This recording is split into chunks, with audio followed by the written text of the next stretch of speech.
Balitang IATF naman po tayo. Nagpulong po ang mga miyembro ng IATF kahapon at naaprubahan ang mga sumusunod.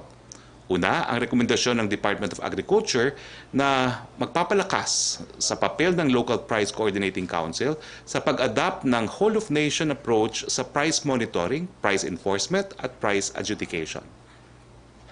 Pangalawa, inaprubahan din po ang rekomendasyon ng Department of Science and Technology na isama ang Sinovac Biotech Limited sa potential collaborators ng Pilipinas sa COVID-19 vaccine development and clinical trials. Ganon din ang Philippine Board of Investment na magiging parte ng IATF Sub-Technical Working Group on Vaccine Development. Nung pagpupulong kahapon, hindi pa rin po pinayagan ang horse racing. Ang sabong pinagbabawal pa rin po. At bagamat nagbigay po ng approval ang IATF para magkaroon ng selebrasyon sa June 12, ito po ay limitado sa 10 tao laban. Okay, dito po nagtatapos ang ating presentasyon. Meron po tayong importanteng balita ngayon. Walang iba po kung hindi ang kalihim ng Department of Trade and Industry. So yung mga tanong nyo, ano ba talaga ang rules sa mga rent habang merong ECQ at MGCQ, maitatanong nyo na ngayon yan. Ladies and gentlemen, my pleasure to introduce DTI Secretary Mon Lopez. Sec, the floor is yours. Salamat, Secretary Harry. Magandang araw po sa inyong lahat, mga kababayan. From the Department of Trade and Industry, kami po ay nagre-report sa inyo po ngayon para ibigay po sa inyo yung mga latest po pagdating po dito sa mga businesses or sectors na pinapayagan na po mag-operate. As you know po, since sa ating bansa po, marami na pong na-declare na mga modified GCQs. So, ibig sabihin po nito ay halos lahat po ng negosyo ay inallow na pong mag-open. Pati po, kung maaalala ninyo, tayo po ay may 4 na classification. Category 1, 2, 3, 4. At yung Category 4, ang naiwan po yun na may mga bawal pang mag-operate under GCQ. Subalit, under modified GCQ, ito pong mga nasa Category 4 ay binubuksan na po at 50% operating capacity. So example po dito ay yung mga gyms and fitness studios and sports facilities. Under GCQ po, ang ating po mga sports facilities, mga gyms, allowed po pag ito po ay mga outdoor activities, outdoor sports. Ito po ay na-report na po ni Secretary Harry mga last week. Pero under modified GCQs, outdoor and indoor sports facilities will now be allowed to operate. So ibig sabihin po, yung mga sports activities na indoor, as long as non-contact, ay magiging papayagan na po at i-allow na po ngayon pong under MGCQ, dun po sa mga over 60 provinces and cities na under modified GCQs.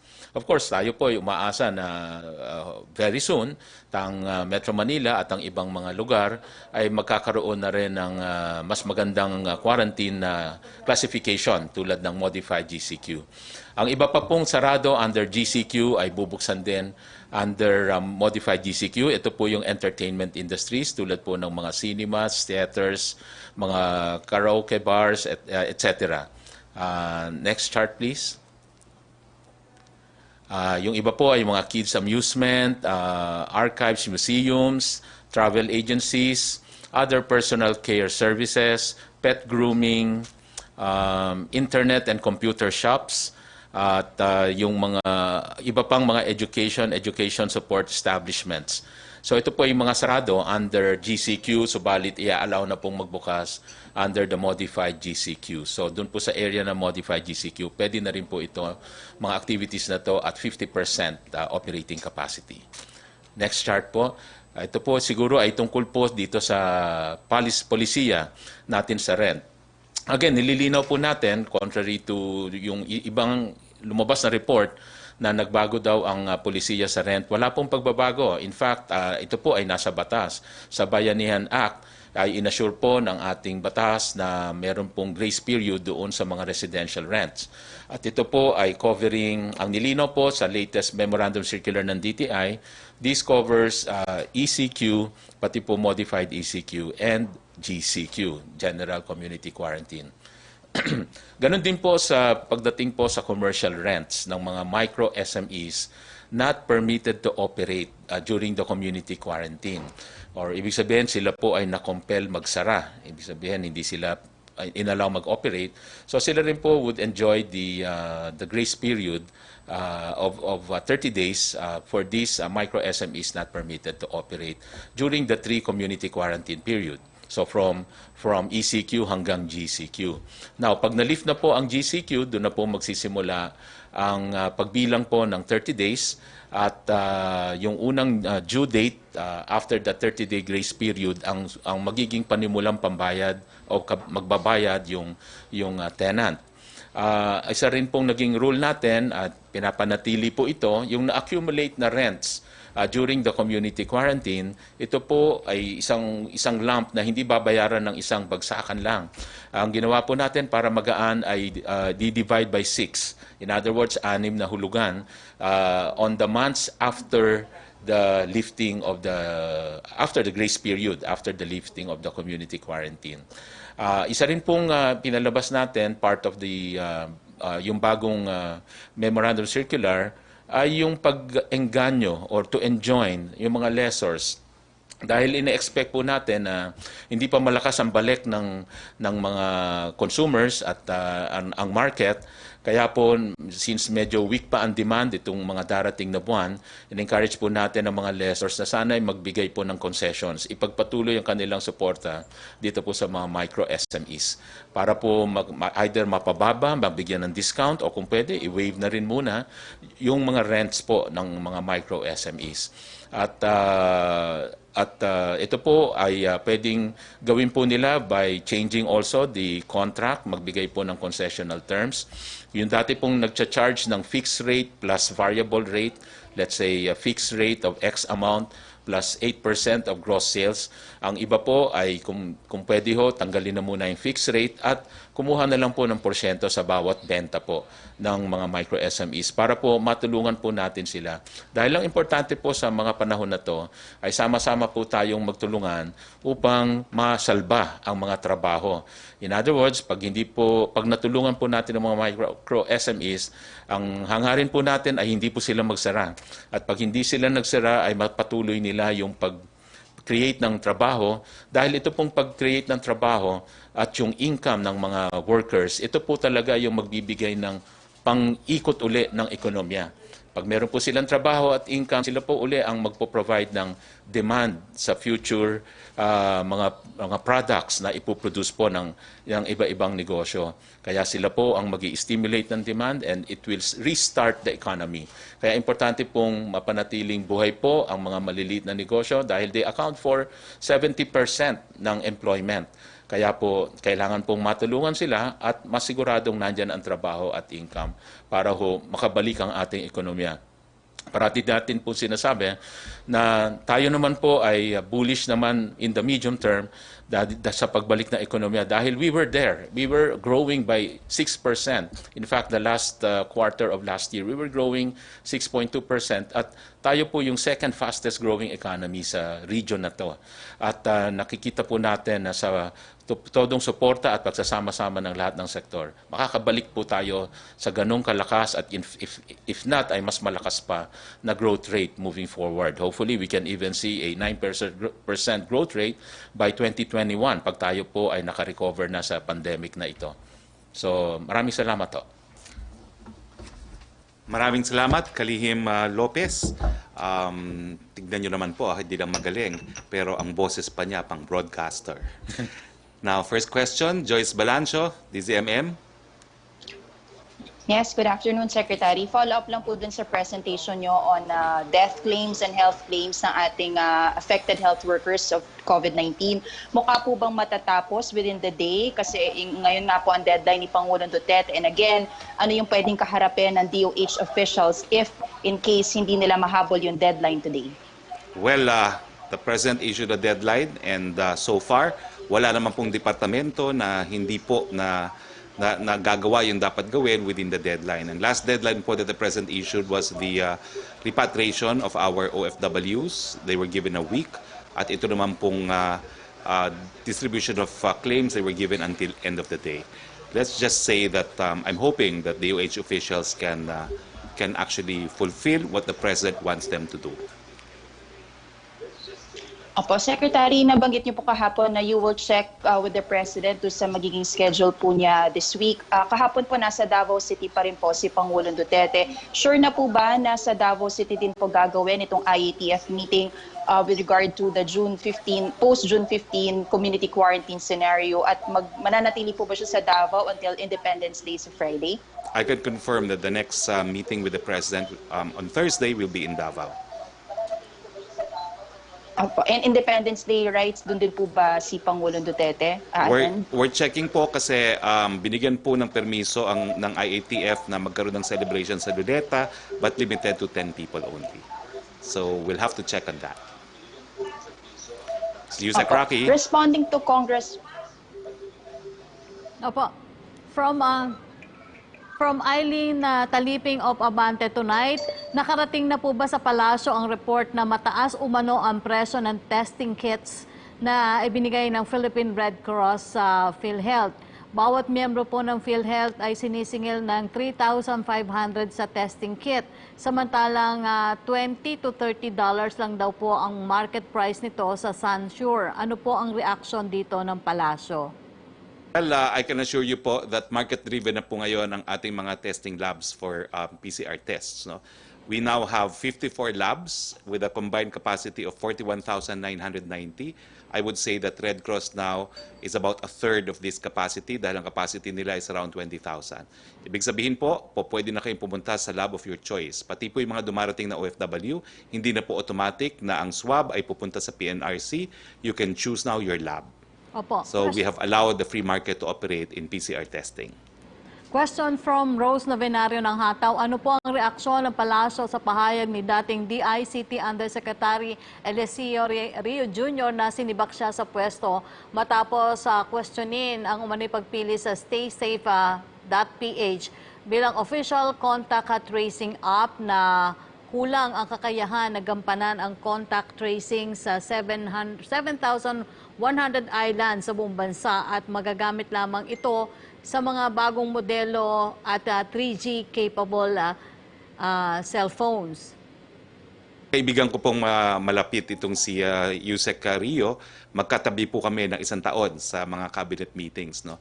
At nung inanunsyo ko na tinanggap na po ng Presidente ang kanyang resignation, tinawagan ko po siya at wala naman po siyang nabanggit na kahit anong sama ng loob. No? So medyo nasurpresa rin po ako sa kanyang declaration dahil I distinctly remember nang sabi niya talagang gusto na rin niya magpahinga.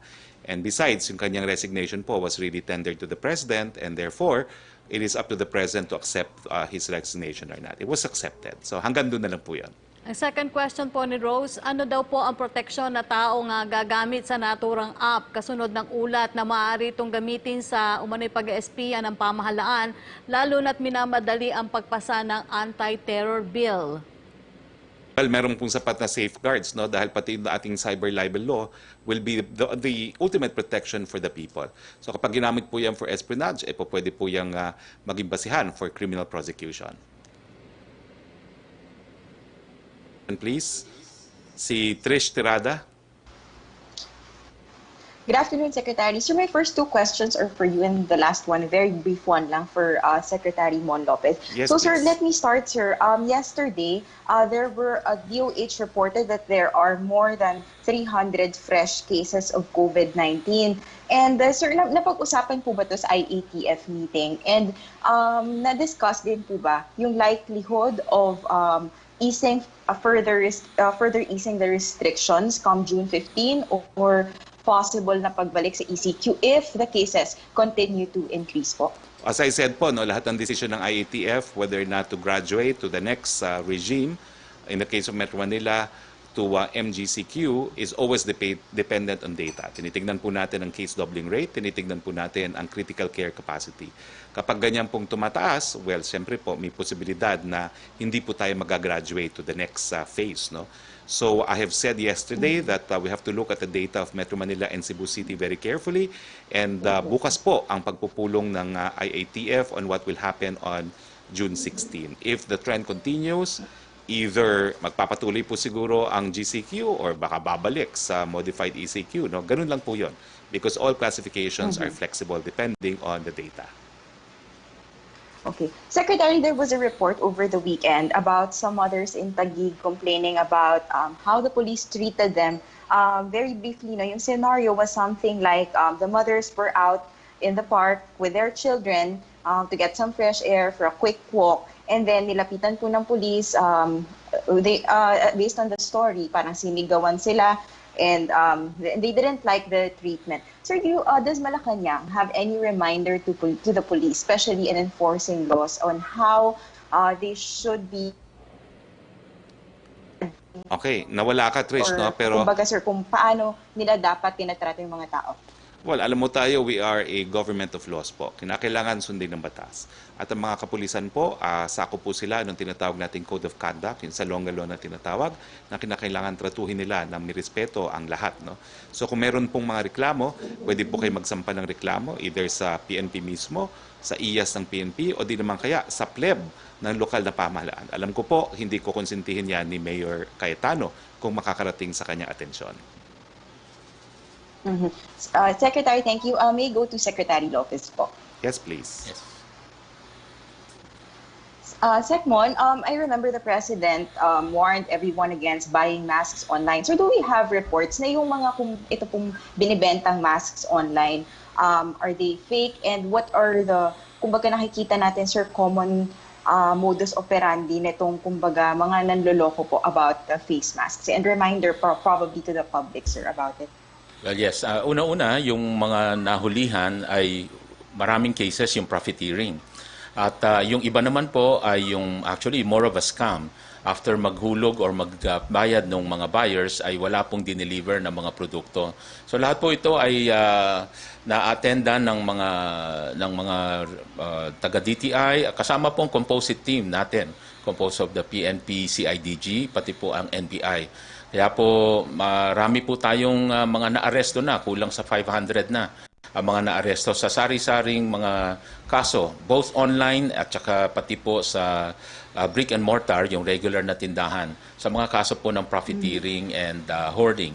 Ito po ay naging malaganap lalo na po nung mga kasagsagan ng ating pong lockdown. Pero masabi po natin na ang supply po ngayon ay gumanda-ganda na. In fact, gumanda na rin ang presyo ng mga mask. At ang availability po nito sa mga drugstore, even sa 7-Eleven or mga iba pang tindahan ay available na rin. At in fact, nilakihan po natin yung allowable. Dati 5 pieces maximum, ngayon 10 pieces na dahil confident tayo sa dami naman po ng supply ng mask. Okay. Yes. Thank you, sir. Thank you Yusek po. Roque, thank you. Fish. Question from Tuesday New ng DZBB, sabi daw po ng Palasyo at ng mga mambabatas, hindi apektado ng nabiting Bayanihan 2 yung second tranche ng SAP, kaya dapat ibigay na dahil andyan naman daw po yung pondo sa DSWD. Pero si Director Dumlao ng DSWD naninindigan na hindi nila maibibigay ang second tranche hanggat wala yung Bayanihan 2. Ano daw po ang komento ng Palasyo? Siguro nagkamali lang po si Yusek, si Director, no? Kasi kasama ko po ngayon, kanina lang sa Clark, si Secretary Bautista. At ang sabi nga niya sa akin, by next week, ready na sila mag-distribute. It will take them 2 days to distribute electronically and the rest with the assistance of the armed forces. So tuloy na tuloy po yan. From Cresilin Catarong of SMNI DZAR Sunshine Radio for DTI Secretary Lopez, may ilang may-ari na daw po ng salon ang umaapela na wag na lang sanang ilimit sa pagpapagupit ng buhok ang kanilang serbisyo. Nananawagan po sila na payagan din silang gawin ang manicure o pedicure at iba pang serbisyo na pwedeng ialok. Posible po kaya daw itong apela na ito? Sa atin pong pakikipag-usap in the IATF, yan din po ay napag-usapan. Subalit, in the spirit of keeping yung safety ng ating mga kababayan, na pag-isipan po na talagang para safe ho ay dun muna tayo sa mga basic services like haircuts. Dahil po ang intention po ay mabilis na turnover, hindi po magtagal yung customer sa loob para po less po ang exposure ng ating mga kababayan sa sakit. Ito po ay under GCQ. At again, dun sa mga areas ng modified GCQ at 50% operating capacity, all services naman po ay available. Again, provided yung strict minimum health protocol standard will be followed. So, konting tiis na lang po doon sa mga under GCQ. All these services will be made available. At least po, nag-umpisa na yung ating basic hair cutting Opo, services. tanong pa rin po kay Creseline para kay Secretary Lopez, kumusta na po ang supply ng pangunahing bilihin sa bansa? Ay mas maganda na po dahil in fact when we do our rounds ng mga checks sa mga especially dito po sa mga food manufacturing, ang ating pong inventaryo ay mas lumakas, ay mga nasa 2 weeks na, pati ang raw material over 1 month. If you go to the supermarkets nowadays, punong-puno ang mga shelves. So, naka-adjust na rin po. Even alcohol at mga, as mentioned kanina, yung mga basic medical devices like masks, available na rin po. Joseph Morong, GMA. Joseph? Kung wala pa si Joseph, si Yusek Roque. Hello? Ayun na pala. Hi, Ayun. sir. Yes. Yeah, sorry, naka-mute ako. Good morning, Secretary Roque. Secretary Mon, how are you Morning po. doing? Good morning. Sir, Secretary Roque, first, so yun lang pong sa DOH, no? Remember when the President had a public address, sabi niya may mga tao siya na ili-let go that were responsible for the delay in the compensation. Do we have an update on who these people are and what actions has the President taken? Wala pa po kasi they have until today also to completely distribute the benefits to the frontliners. Okay. Sir, yun lang pong sa anti-terror bill. Natanggap na po ba ni Pangulong Duterte yung enrolled copy? And then, related question would be, sir, may plano yung mga nag-oppose doon sa anti-terror bill na magkaroon ng manyanita. Na manyanita is very similar, no, to what the General Sin has said. So, this should be allowed, correct? Unang-una, hindi pa po namin natatanggap. As of a few minutes before the press briefing, chinek po namin sa opisina ni Executive Secretary kung nakarating na, hindi pa po. Agad na aking sinabi dati, no, yan naman po ay dadaan sa proseso, pag-aaralan mabuti ang mga probisyon, at kung meron po mga probisyon na unconstitutional, then i-advise si Presidente kung i-veto o hindi. Pangalawa po, hindi ko po alam kung ano yung sinasabi niyong manyanita, pero bawal pa po ang pagtitipon ng mahigit 10 tao. Yun lang po. Okay. Can I go to Secretary Mon, please? Yes, please. Yes, please. Hi, sir. How are you? Oh. So, yun lang pong sa pagpapayag natin ng 50% dun sa mga live theater venues, no? Ang tinamaan po talaga niyan yung mga live performers natin, no? Yung mga singers, dancers, and mga actors. Now, if you are going to allow 50% of the operations of this live event venues, does that mean that all these people can also return slowly or to their jobs because they have to practice and all that? Yes, of course. Kung ma-allow na ito, definitely yung dating ginagawa nila ng mga live performances ay mababalik na. Yun nga lang po ay may limitation pa dahil it is still a community quarantine, although it will be called modified GCQ. Kaya may limitation pa tayo ng 50%. But after that, kung tayo ay mag-graduate na to the new normal, ibig sabihin after the modified GCQ, then doon naman po makikita na yung 100% capacity na i-allow po during that time. Segmon, yun pong pag-shift natin from MACQ to GCQ, and then now, did you notice an increase in the number of cases because we loosen up the restrictions?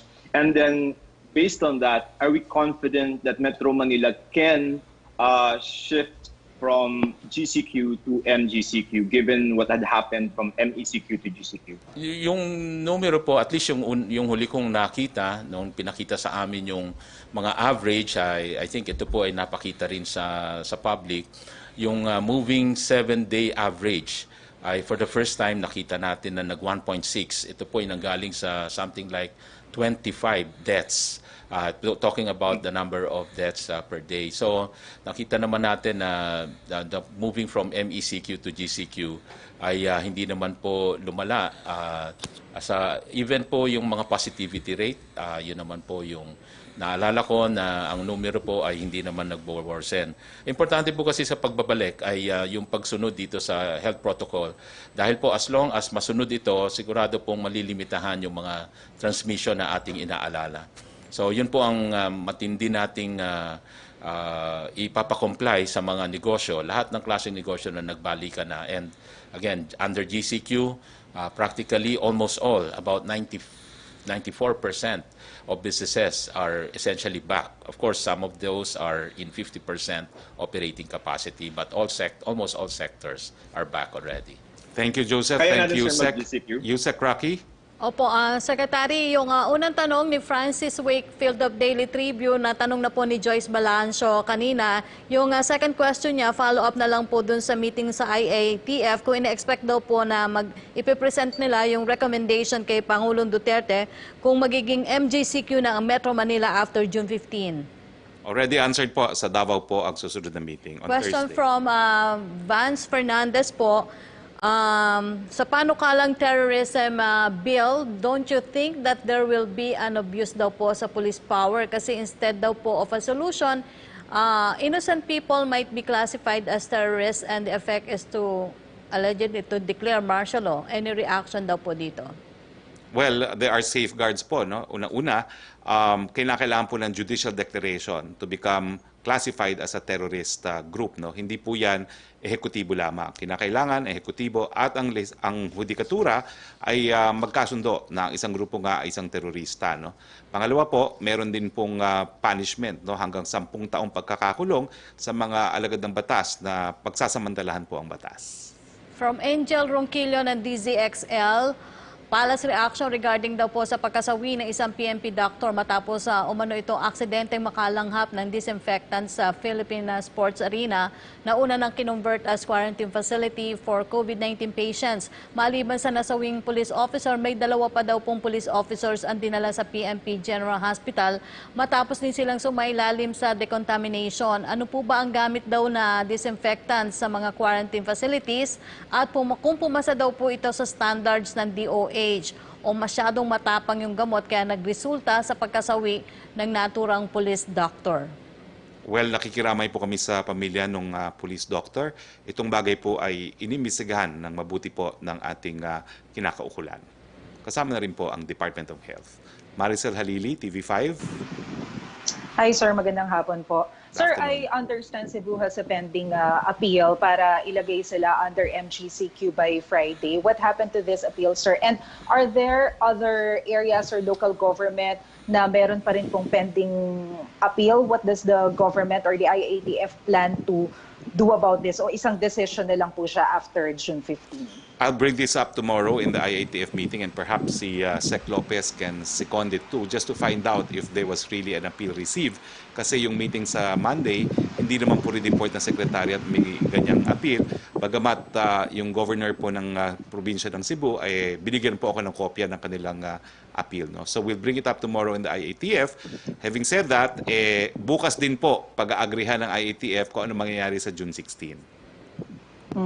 Sir, on other issue, dun lang po sa report ni Presidente sa Senate, sa Congress, merong about 1,900 cases of violence against women and about 1,700 naman yung violence against children. Now that we started to relax the community quarantine, do you also expect the trend on this violence to slow down? Well, sana po, no? Dahil nakakalungkot po yan na habang tayo nasa quarantine, sama-sama mga pamilya, ngayon pa po tumaas yung bilang. No? Pero yung mga naging biktima po, meron pong hotline, ang ating DSWD, PNP at NBI. I-report po nyo yan para naman na maimbestigahan at maparusahan yung gumagawa ng ganitong abuso. Sir, for Secretary Lopez po, Secmon, Yes. Good afternoon. Good afternoon Earlier po. you mentioned po na pinapayagan na yung kids amusement at saka yung mga archives na mag-operate sa MGCQ. But how will you compromise that? Kasi I understand, even in MGCQ, hindi pa rin naman po allowed na lumabas for leisure yung mga 21 years old below.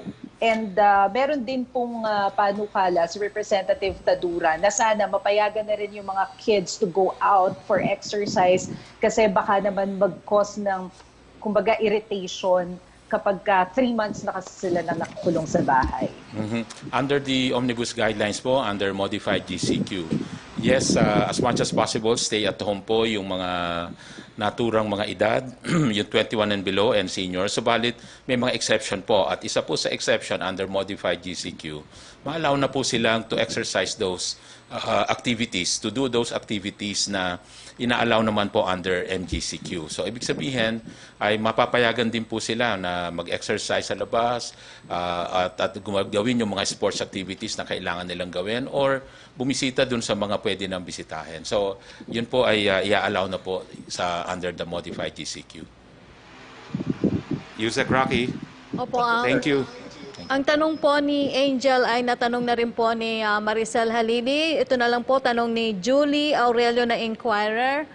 Senate President Vicente Soto III has confirmed that the anti-terror bill will be transmitted to Malacanang today. Soto says he and Cayetano signed it last night. Does the palace have a time frame for reviewing this and forwarding this to President Duterte, who is in Davao City right now? We have 10 days. Well, there's a period within which a bill becomes law if the president does not act on it. No, we have 30 days. I stand corrected. We have 30 days. Kapag hindi po linagdaan ng presidente, it will become law. So we have a 30-day period to review, either to veto or to sign the bill. Otherwise, kung wala pong action ng presidente, it will become law. Opo. Ang tanong na lang po ni Ace Romero, kasi yung tanong po ni Heidi Sampang ay naitanong na rin ng ating mga kasamahan na si Joyce Balancio. Ang tanong po ni Ace Romero, ano daw po ang stand ng Malacanang sa 1.3 trillion ARISE o Accelerated Recovery and Investment Stimulus for the Economy Bill na ipinasa ng House of Representatives. Sabi po ni Finance Secretary Dominguez, unconstitutional daw po ito pag naipasa dahil di kakayanin ng gobyerno ang 1.3 trillion pesos. I think yung punto po ni Secretary Dominguez, lahat po ng stimulus package natin, po pwede yan kunin sa isang supplemental budget, pero meron pong provision na hindi po tayo po pwede magkaroon ng panibagong budget kung wala pong additional source of revenue. So sinisiguro lang po ng Department of Finance na any stimulus package that will become law can be funded, no, from existing sources. Or at least ma-identify kung saan manggagaling ang pondo. Pia Gutierrez, ABS-CBN. Hi sir, good afternoon. Sir, my question again is on jeepney drivers. Since yung pagbabalik ng kanilang operasyon is not on the immediate horizon at marami na po talaga yung nahihirapan, when do we expect them to have jobs again? And you said before in an interview na may plano po yung gobyerno na gawin silang contact tracers. Ano na po yung update natin dito?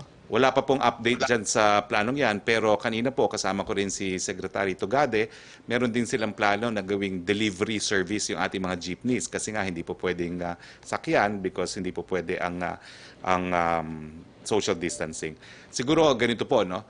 Yung second tranche parating na po, may kasama po dyan ang mga jeepney drivers. Pag-aaralan kung may matitira para magkaroon sila ng additional tranche. Wala pong pangako yan, pero titignan po talaga natin kung merong matitira at mapupunta yan po sa mga walang hanap buhay. No? At pangatlo po, yung jeepney modernization, siguro po pabibilisan para yung mga mawawalan ng trabaho sa traditional jeepneys, po pwedeng mag-shift to yung mga modern jeepneys. Perhaps si Secretary Lopez will also have inputs on jeepney drivers. Actually ho, ang talagang intention po sa pag-explain din po ng DOTR ay ma-encourage nga yung jeepney, yung modernization of public utility vehicles. So doon po talaga nakabase yung ang future, yung panghinaharap po ng ating mga jeepney drivers. Kaya po sana po magkatulungan daan at meron pong mga government programs that will encourage yung pagbili po, pag-acquire, financing ng mga modern public utility vehicles.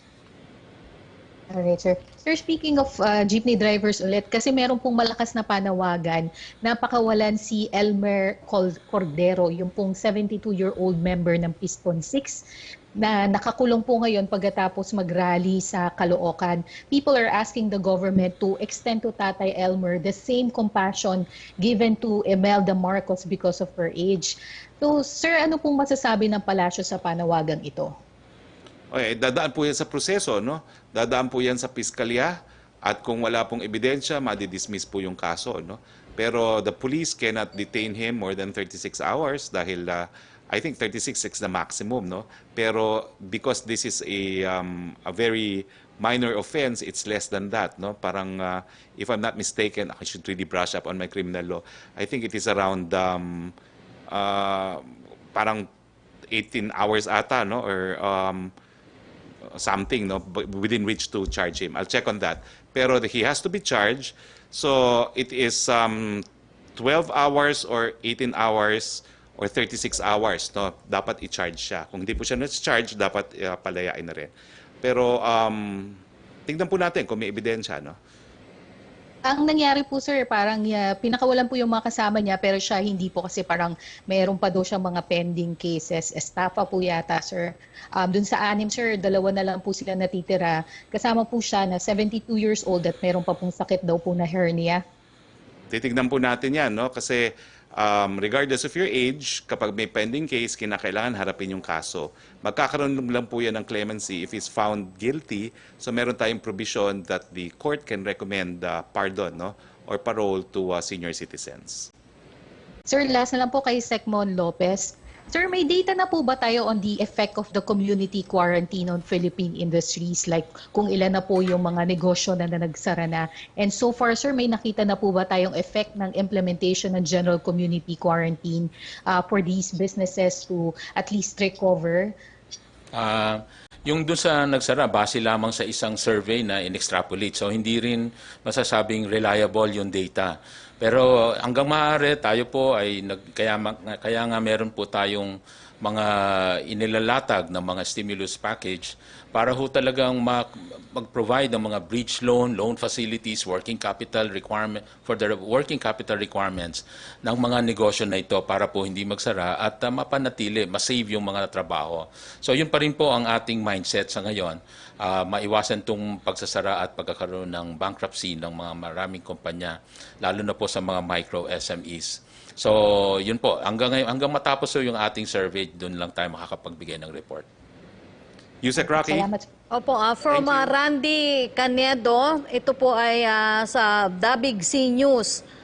Tanong po, bakit sa mga probinsya ay parang hindi daw po GCQ, mga angkas at habal-habal daw po ay garapal. Pwede po bang malinawang kung ang order na bawal ay ang angkas ay sa Manila lang o sa Luzon lamang? Sa lahat po ay pinagbabawal pa rin ang habal-habal, ang backride, no? Tinatawagan po namin ang kapulisan, kinakailangan po hulihin ang mga naka-backride at para po sa mga lokal opisyal na pumayag sa mga backride, magkakaroon po kayo ng pananagutan kay Secretary Anyo. From Chris Mundo ng PNA, for Secretary Lopez, may update na po daw sa prospect investors natin on rapid test kit makers. Meron na bang investors in which medyo advanced na yung discussion with the BOI? Hindi po yung sa amin po, so far hindi ko po na-meet pa yung mga prospect dito sa rapid test maker. Pero ang mga na-meet po namin, marami po tungkol dito sa ventilators, sa mga PPEs, coveralls, at pati din sa face mask. Dumami na ho. In fact, yung capacity, let's say, ng face mask dati, halos 2 million lang tayo a month. Ang capacity ngayon, we can come up with about over 20 million masks per month capacity. Sa ventilators, mag-uumpisa na rin po yung mga 3 kumpanya na nag-indicate na mag-uumpisa sila ng ventilator manufacturing dito po sa atin. Pati ho yung coveralls, nag-umpisa na rin. Meron na tayo yung Confederation of Wearable Exporters, 10,000 a day capacity, kaya nila yung 300,000 a month. At sila po ay nag-o-offer na rin. In fact, nagsusupply na sila sa mga iba-ibang ospital at nag-o-offer na rin sa gobyerno ng mababang rate dahil they are selling it at cost. Opo, ang follow-up question niya, will you still pursue DTI's recommendation to have additional 5% tariff on all imports as a fundraiser since the ARISE bill requires 1.3 trillion to fund government's COVID-19 response efforts? Bali ho, nung huling meeting po namin tungkol dyan ay isinatabi muna. Hindi po muna pinursu yun dahil we were told na meron pang mga ibang sources. So ngayon po ay hindi po naka-agenda yung panukala na yun, yung proposal na yun. Yes, Melo Acuña. Good afternoon, Secretary Harry. Good afternoon. Nice seeing you again. I just have several points for Secretary Mon Lopez. Go ahead. With your indulgence. Please. Yeah, Mr. Secretary, Sapagkat marami pong mga OFW na nawala ng trabaho, ano po ang pwedeng hanap buhay nilang pasukin? Anong kalakal ang pwede nilang pagtuunan ng pansin? Pangalawa, yung pong BPOs, problemado rin. Ano po ang sitwasyon ng BPOs ngayon? May kinabukasan pa bang makabawi sila? At yung pong airline industry, meron po bang humihingi na sa inyo ng tulong for subsidies? Thank you very much, Mr. Secretary. I wish you the best. Okay, salamat po Mr. Acuña. On the OFWs, sa totoo lang, hindi ho automatic na magnenegosyo sila. Subalit ang DTI nakahandang magbigay ng training para sa pag-livelihood, pag-negosyo sa kanila. So we always do yung entrepreneurship education. Kasama na doon, kasunod doon yung livelihood seeding program na pwede silang ponduhan sa isang maliit na livelihood project para ho may mapagsimulan uli sila. Pero kung ang nais nila ay magkaroon ng iba pang livelihood, normally ho, ang ginagawa rin po, another option would be yung reskilling, retooling. It could be another training. So dito naman po papasok ang TESDA kung ang hanap po nila ay employment. At sa marami naman pong inaasahan natin magbubukas ng mga opportunities pa ng trabaho tulad do yung mga recently, ang mga lumakas na negosyo. Nandyan pa rin yung trabaho. Maraming nawala, huminto, pero merong mga inabuhay, nanganak, no, na negosyo. Tulad doon ng delivery, yung e-commerce, isa hong negosyo, sektor na lumakas. Halos lahat ay pwede nang ma-deliver. So, ibang uri ng pagnenegosyo ang mga na-develop sa iba-ibang panahon.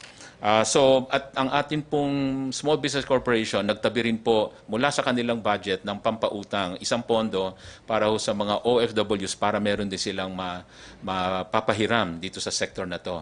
By the way, yung programa po na nilaunch ni Presidente, itong pondo sa pagbabago at pag-asenso, nireorient po natin para dito sa COVID-19. Nag-umpisa na hong nagpautang, meron na hong mga over, I think, 300 borrowers na process at may mga 18 million na po na naumpisahan na mapahiram itong mga COVID-19 affected micro SMEs, no. Tapos dito naman po sa BPOs, just to let you know na hindi po sila pinabayaan even during the lockdowns. In fact, isa po sila sa sektor na considered essential. Inalaw po sila mag-operate. BPOs and exporters. Yun nga lang po, ni-require natin sila na provide accommodation and shuttling services sa kanilang mga employees. And finally, yung sa airlines po, wala pa ho sa amin, like to me personally, na mga lumapit na mga grupo, malamang po ang nilalapitan po nila ay ang DOT at ang Department of Finance. Dagdag lang po ni Secretary Bello, bukod po doon sa 10,000 ayuda sa lahat ng bumabalik na OFWs, meron din pong livelihood training na ibinibigay ang OWA. So you can apply for that as well. Yusek Roque. Thank you. Tanong mula kay Vance Fernandez ng Police Files. March 17 daw po nag-lockdown pero nung araw open ang mga lotto outlets. Pero nung araw na open mga lotto outlets at nagbenta ng ticket, hapon na po na ibinalita yon. Paano na daw po yung mga ticket na nabenta kasi wala nung gabing yun? Mag-refund ba daw po sila nationwide? Dahil sa benta noon at sa ngayon daw po walang balita sa PCSO. Saan daw po mapupunta yung benta nung araw na yon? Tatanungin po namin yan sa PCSO dahil hindi ko po alam. Sorry po. Okay. Any further questions? Tanong po mula kay Bambi Purisima. Para kay Secretary Roque, nito mga nakalipas daw po na araw, kaliwat kanan ang mga nahuling droga, 750 kilograms of shabu, sa Bulacan worth 5.5 billion pesos, 200 million worth naman po ng shabu sa Parañaque, 7 million sa Cavite, another one sa Quezon City. Wala po bang utos man lang si Pangulong Duterte sa Customs, PNP at PDEA na paimbestigahan ang malawakang proliferation ng droga na ito? Well, if at all, nagagalak po ang Presidente dahil because of vigilance ng ating kapulisan, ng PIDEA, no, nakalap itong mga pinagbabawal na drogang to. So ito po ay produkto ng pinag-inting na kampanya laban sa pinagbabawal na droga. Ja Letao of CCTV. G Letao. Yes, thank you. Yeah, how do you pronounce your name? Good afternoon. Yeah, my question, first question is to Mr. Roque. And this year marks the 45th anniversary of the China-Philippine diplomatic relations. And June 8th is the 19th China-Philippine Friendship Day. So in this special year, what's your message to us? And what's your comment about the relationship between the two countries nowadays? Well, I would say that Philippine-Chinese relations is enjoying a renaissance under the administration of President Duterte, and we hope that this renaissance will lead to better relations, resolving all the disputes that we have between our two countries, increase economic ties, increase prosperity for both Philippines and China. And I also have a question to Secretary Lopez. And we have some big infrastructure projects here in the Philippines, and the Chinese companies are ready to restart the construction under GCQ. So hope they can catch up with the process. So what's your expectation for the Belt and the Road Initiative cooperation in the post-pandemic period? No, we remain optimistic that all these projects under the Belt and Road program would be really developmental projects that will help in the economic growth and prosperity of our two countries. So these are mutually beneficial projects. Certainly, this will all resume once we get back to the new normal and basically after all this quarantine and lockdowns.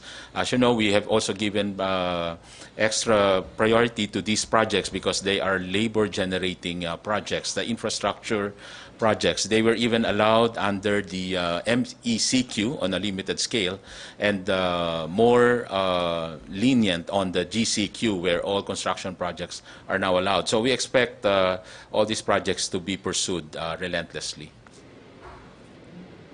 Thank you, sir. Okay. May we have the last statement from Secretary Lopez because we have some time left? Okay. For my last statement, let me just cover what I probably have missed earlier. When it comes to rental, just a reminder that, of course, we're encouraging lessors to continue providing concessional support to the micro SMEs and also provided in the memo circular, bawal po yung eviction, yung wag po natin paalisin. Yun din po yung pakiusap ng ating Pangulo na wag naman po paalisin ang mga tenants na hindi nakabayad dahil po provided po sa batas yung pagbigay ng grace period. Pangalawa ho, kahapon ho, may narinig kami na balita na meron daw isang nahuli na isang nag-violate or maybe drug addict, no? Addict, hindi po sure, pero at meron na-issuehan daw po ng DTI IATF ID. So pinatrace po namin, ito po yung ID na nireport kahapon.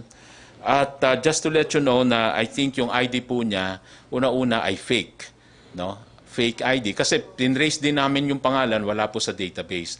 Kasi po ang ID po na ini-issue ng DTI ay base po sa talaan or listahan na binigay din ng kumpanya na that these are their employees. Kaya po yun lang po ang ini-issue ng ID. So kung ito po ay hindi talagang empleyo ng isang kumpanya na inalaw ng DTI, ay ito po ay fake. At ito po kasi yung usual template. Malinaw po yung nasa ilalim. Ang nakasulat po sa amin, manufacturer dito, manufacturing, at may kulay green sa ilalim, ay sa amin po, dun lang sa letra ng manufacturing, nakasulat yung green. So, basically, yun po, just to explain na ito po ay, yung nahuli ho kahapon, ay fake po ang ID na pinakita at hindi po galing sa IATF. Okay. At this point, I'd like to thank Secretary Lopez for the time and of course, for accepting our invitation to guest in our press briefing today. I'd like to thank Yusek Roque, the men and women of the Malacanang Press Corps. And syempre po, sa ngalan po ng ating Presidente, Rodrigo Roa Duterte, ako po ang inyong spokes Harry Roque, ang nagsasabing, keep safe at sa susunod na press briefing po natin, galing muli po tayo sa siyudad ng Davao. Good afternoon. Para po sa mga lugar kung saan pinapatupad ang GCQ o General Community Quarantine, ito po ang mga dapat nating malaman para sa ating kaligtasan. Ito na po ang tinatawag nating new normal. Sa lahat ng oras, dapat wag pa rin nating kaligtaan ang minimum safety standards. Una po, ang safety protocols. Palagi pa din maghugas ng kamay o gumamit ng hand sanitizer. Iwasang humawak sa mga surface na maaaring may tilamsik na galing sa bibig o sa mga bagay na hinawakan na ng ibang tao. Dapat po ay laging magsuot ng mask. Mahalaga ang safe distancing. May distansyang hindi bababa sa 1 metro bawat tao. Kailangan din iwasan ang pakikipagkamayan, ang pag-akap at ang beso-beso. Kahit nagpapapasok na ang ibang opisina, sana'y unahin pa din ang work from home hanggat makakaya. Obligasyon ng kumpanya na magbigay ng shuttle service para sa mga empleyado at hinihikayat naman po ang mga kumpanya na ipatest ang mga empleyado upang makasigurado na wala silang taglay na virus. Ito po ang mga pwede nang gawin. Pwede na po ang pang-individual na exercise sa labas ng bahay gaya ng walking, running, dancing at biking sa loob lang ng GCQ areas. Hanggat maaari ay huwag muna magtipon-tipon. Kung hindi maiwasan, dapat ay hindi lalampas sa 10 tao.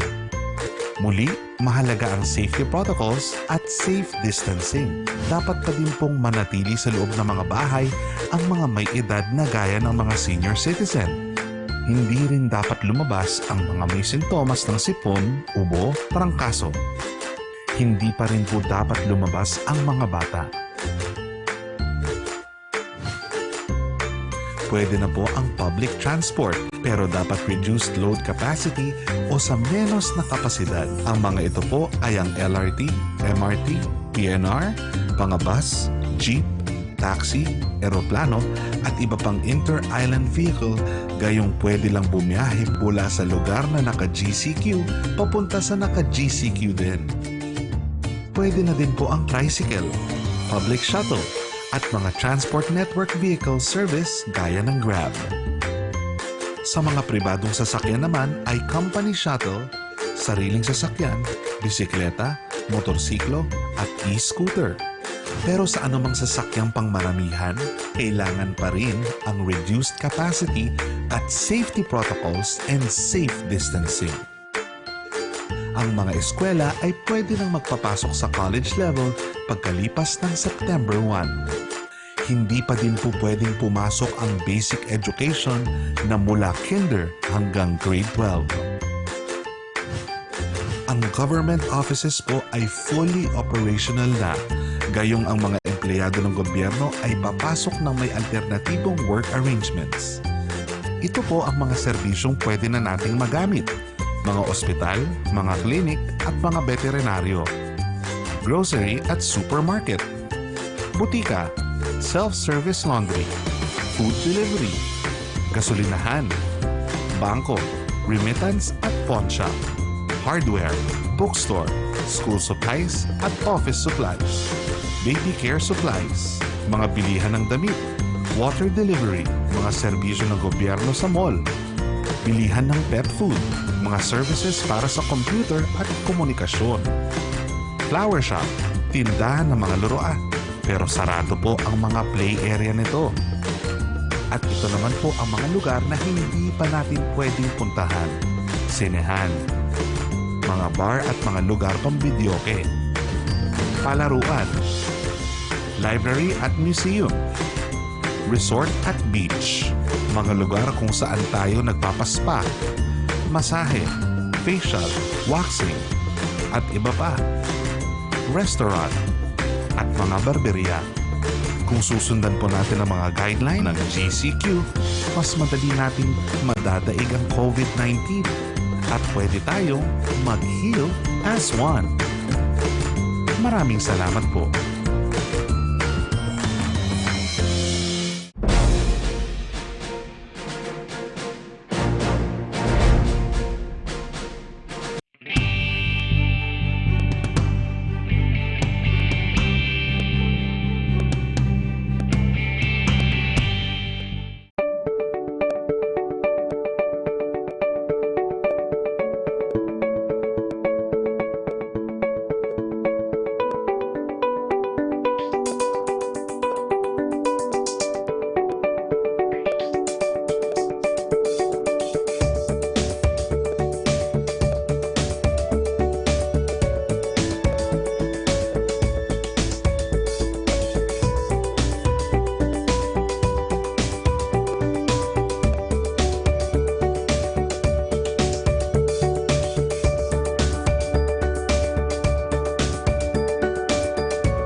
Na nakuha ang kanilang COVID-19 test results at pauwi na sa kanilang mga probinsya.